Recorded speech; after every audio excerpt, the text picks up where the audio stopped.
Welcome to my YouTube channel pi math for class 11 and class 12।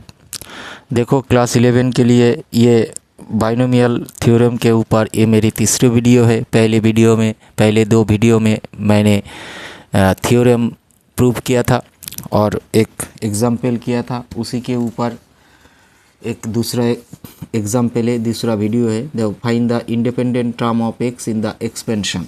इस expansion की हमें independent term निकालना पड़ेगा। तो जैसे कि आप जानते हो, आपके पास अगर binomial theorem a plus B to the power n equal to a to the power n plus nc1 a to the power n minus 1 plus nc2 a to the power n minus 2 b square up to so on ncr a to the power n minus r b to the power r plus so on b to the power n होता है। ये जो term है NCR a to the power n minus r, इसे हम बोलते हैं क्या, जेनरल टर्म। ठीक है, जेनरल टर्म। इसे बेसिकली हम TR प्लस 1 से डिनोट करते हैं जेनरल टर्म को।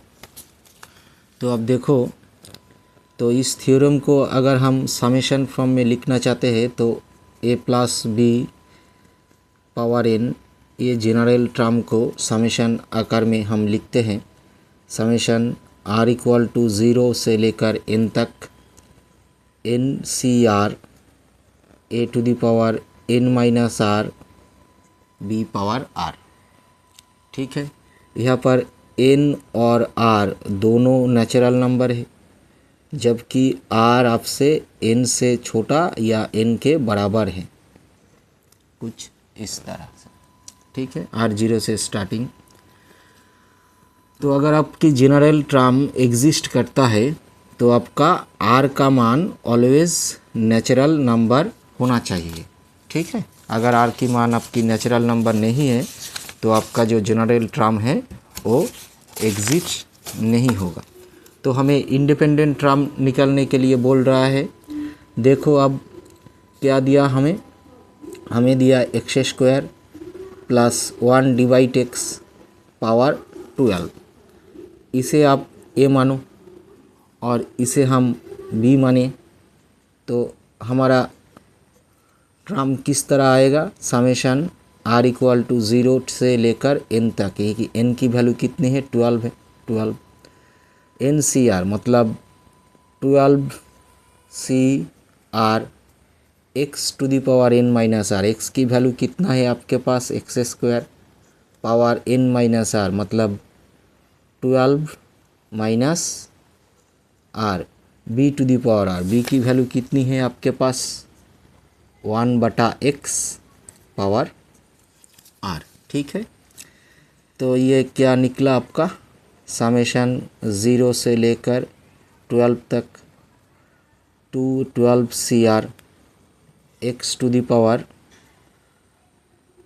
24 माइनस 2r। ये 1/x मतलब x पावर माइनस r, उस माइनस r को इसके साथ जोड़े तो आपका 3r बन जाएगा। ठीक है, तो देयरफॉर जेनरल टर्म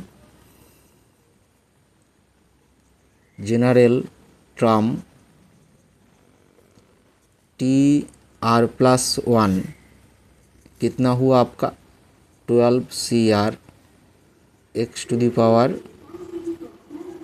ये है आपका जेनरल टर्म और nth टर्म। ठीक है।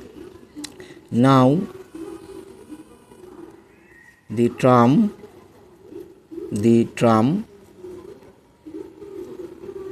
12 CR x to the power 24 minus 3r will be independent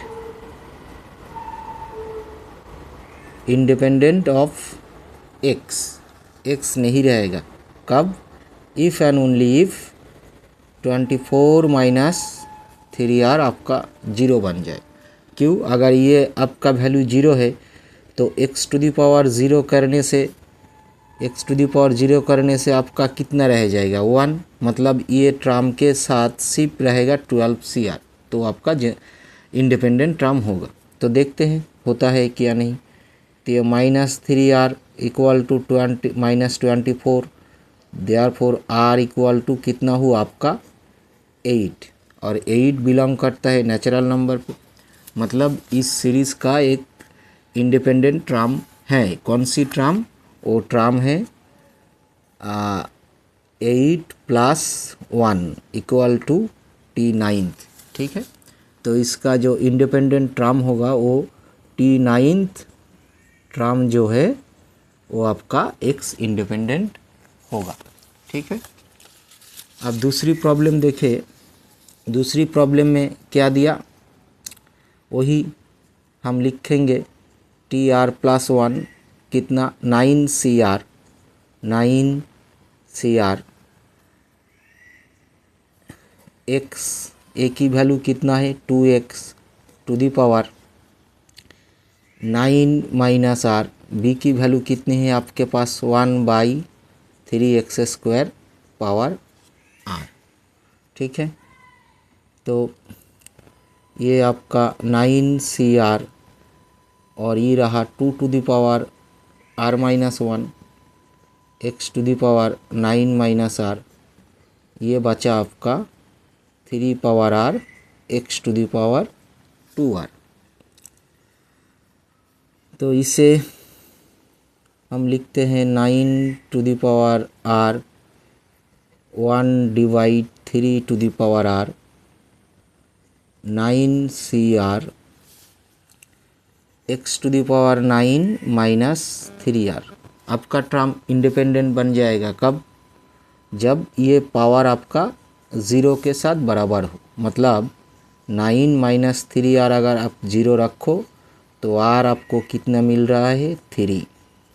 ठीक है, तो इस टर्म की जो फोर्थ टर्म है वो आपका इंडिपेंडेंट ऑफ x बन जाएगी। अगर आप लोगों को कोएफिशिएंट माना है तो हमने क्या देखा जी, ये फोर्थ टर्म जो है वो इंडिपेंडेंट टर्म है। अगर आपके सवाल में ये पूछा जाए find the coefficient of independent term of x, तब T4 का जो कोएफिशिएंट होगा कितना होगा? ये r की वैल्यू 3 रखे तो 3 रखने से ये 2 टू दी पावर 6 बनेगी, ये 3 टू दी पावर 4 बनेगी और ये बनेगा 9CR। तो अगर आपसे ये सवाल में ये पूछा जाए find the coefficient of independent term, तब आपका ये आंसर होगा। बेसिकली इसे हम लोगों को पूछा है कि इंडिपेंडेंट कौन सी टर्म है। ये फोर्थ टर्म इसका इंडिपेंडेंट टर्म है। अब यहाँ पर आते हैं, देखो एक्सपेंशन कितना दिया, n की जगह 2n रखी तो आपका TR + 1 कितना बनेगा? यहाँ n की जगह हमने 2n माना तो 2nCR a to the power a की वैल्यू कितना है x है, x to the power 2n - r 1/x power r। ठीक है, तो ये बना आपका 2nCR x to the power 2n - 2r। Okay, तो ये इंडिपेंडेंट बनेगा जबकि आपका 2n - 2r 0 के साथ बराबर हो जाए। तो 0 के साथ बराबर होने से आपका निकलेगा n इक्वल टू r। ठीक है, तो देयरफॉर Tn + 1 टर्म आपका जो है वो इंडिपेंडेंट बनेगा। Tn + 1 टर्म आपका इंडिपेंडेंट है। इसे देखो, a की वैल्यू कितने हैं हमारे पास? a की वैल्यू है 3x² 2, 3x² 2। b की वैल्यू है आपके पास -1/3x। तो TR + 1 टर्म आपका सॉल्यूशन कितना है? nCR a to the power n - r b to the power r। n की वैल्यू कितना है आपके पास 9 है तो 9CR a की वैल्यू कितना है आपके पास 3/2x², এটা पावर 9 - r। b की वैल्यू कितना है आपके पास -1/3x पावर r। तो ये तो बना आपका 9CR और ये रही आपका 3/2 टू दी पावर 9 - r और ये बनेगा आपका x पावर -18 -2r, ठीक है। और यहाँ से आपका आएगा 1/3 पावर r -1 की पावर x। तो ये बचा आपका -1/3 power r 9cr 3/2 to the power 9 -r x to the power 18 -3r, ये नेगेटिव बनकर यहाँ आएगी।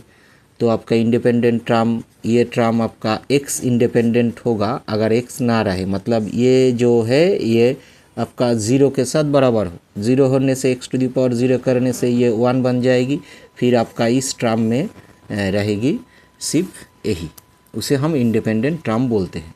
Therefore 3r equal to 18, thus r equal to 6, ठीक है।